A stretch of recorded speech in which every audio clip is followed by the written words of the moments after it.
À tous les passionnés de voyage, de camping-car, de découverte, de nouveaux horizons, de dénicheurs de beaux endroits, de rencontrer des gens passionnés. Ne pas oublier de réserver. Richie a beaucoup de succès, vous allez comprendre pourquoi. Voilà, je suis actuellement avec Richie. Richie, je l'ai rencontré tout à l'heure en m'ayant réservé pour manger ce soir des pizzas. Et puis il m'a dit, sous le temps il m'a présenté, je ne sais pas si je vais avoir de la place. Et j'ai dit, je suis camping-cariste. Et il m'a dit, les camping-caristes, c'est mes amis. Et j'ai dit, moi ça tombe bien, parce que moi j'aime bien aussi les gens qui savent nous accueillir et qui nous aiment bien et qui sont conviviales. Voilà. Maintenant, je vais me tourner vers Richie et je vais lui demander déjà, parce que ça m'intéresse un peu, c'est de savoir comment il a atterri sur Saint-Étienne-les-Orgues. Parce que moi, je connais Saint-Étienne-les-Orgues depuis 40 ans, j'ai de la famille ici, et c'est vrai qu'on vient peut-être pas forcément par hasard à Saint-Étienne-les-Orgues. Je pense qu'il a peut-être découvert, il va nous dire comment il a découvert Saint-Étienne-les-Orgues. Saint-Étienne-les-Orgues, à 5 km de Saint-Étienne-les-Orgues, il y a un petit village qui s'appelle Cuisse, où habitaient mes grands-parents. Et depuis que je suis tout petit, je venais passer les vacances chez mes grands-parents. Et là, ça fait je suis Marseillais, j'habite à Montpellier, mais ça fait 25 ans que j'habite ici.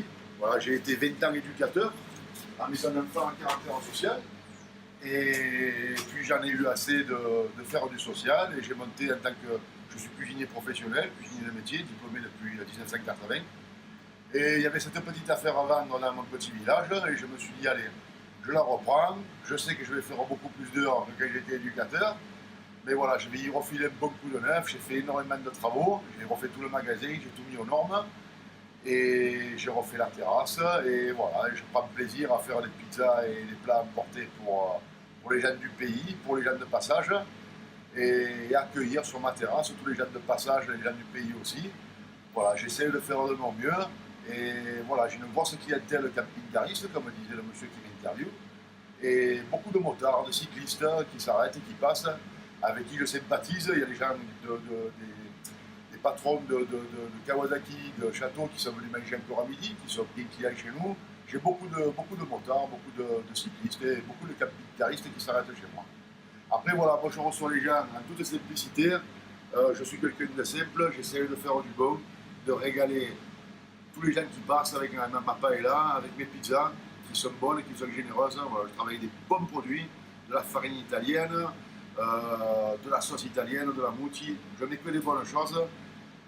Je suis moins gagnant que les autres pizzaiolos peut-être, mais voilà, j'essaie de garder du mieux possible ma clientèle.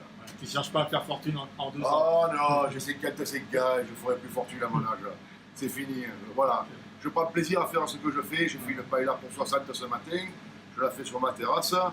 Les gens sentent, ils viennent comme un espagnol devant une bécasse. Ils arrivent avec le nez en avant. Et voilà, et ça plaît. Et voilà. Après, moi, je reste dans tout ce qui est simple. Je ne suis pas poète-poète. Ceux qui veulent du poète-poète, ils iront sur la côte, ils ne viennent pas chez moi. Voilà. Moi, c'est vraiment bonne franquette. Tous les gens qui mangent en terrasse discutent entre eux. Voilà. C'est bonne franquette. Ils en mangent bien. Et les gens qui repartent me disent merci et qui se sont régalés en général. Voilà tout ce que je peux vous dire. C'est vrai que Saint-Étienne-les-Orgues, c'est vraiment un petit village accueillant et j'incite vraiment les gens à s'y arrêter. Moi, je sais que ça fait 40 ans que je viens et ces 40 ans, c'est que du bonheur et que du plaisir. Merci, j'ai trop regardé, tu vas peut-être m'en fabriquer une devant nous, je ne sais pas si c'est l'heure que tu les fabriques. Je vais en faire une, il n'y a pas plus tard qu'il n'y a pas longtemps, attends, il n'y a pas 19 heures, j'en ai 3. Je vais t'en faire une, bouge pas. Voilà. Allez, on va faire une. Et apparemment, il met la quantité. Oh, pauvre, tu vas voir, tu vas rigoler. Tu vas passer de là parce que je vais ouvrir le frigo. Parti. Allez, c'est parti. Bon, les pâtes ne sont pas pré-cuites comme chez certains pizzaiolo. Où il faut pré-cuire les pâtes avant pour gagner du temps.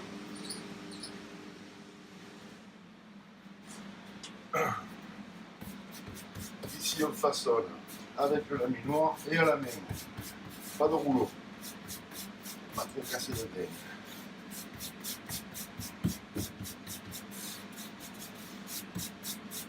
Et j'aurais pu faire un pizzaiolo, je le fais bien. C'est vrai qu'il existe des concours maintenant. Ah ouais, j'ai vu ça. Oh putain, il est fin de tourner, j'ai plus l'âge moi. les Italiens, tout ça, j'ai vu ça, c'est excellent, ils sont très très bons les mecs.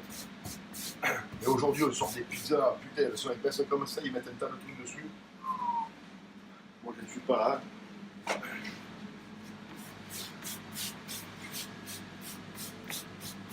Alors, pour faire une bonne pizza, qu'est-ce qu'il faut? Il faut une bonne farine, et ça, tu peux le filmer. Mais c'est autre chose. Alors ça, c'est de la bonne farine. Voilà. Et la tomate multipolpa. Il y a des tables aussi, il y a des tables là. Et ça, c'est la tomate extraordinaire. Une bonne sauce tomate, bien généreuse, avec du thym, de la marjolaine, de l'ail, de l'huile. Mais les proportions, je les garde pour moi, je vous les dirai pas. Ah, ben ça, C'est un grand chef, ça garde toujours ses secrets. Sel, poivre, etc., etc. C'est tout grammé, tout est grammé tous les jours.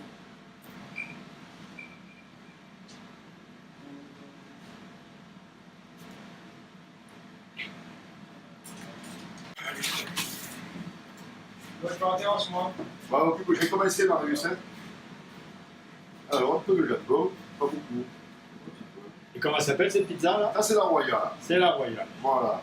Alors, sur la royale, on va mettre un petit peu de jambon, du champignon de Paris frais, parce qu'il y a beaucoup de gens qui mettent des boîtes.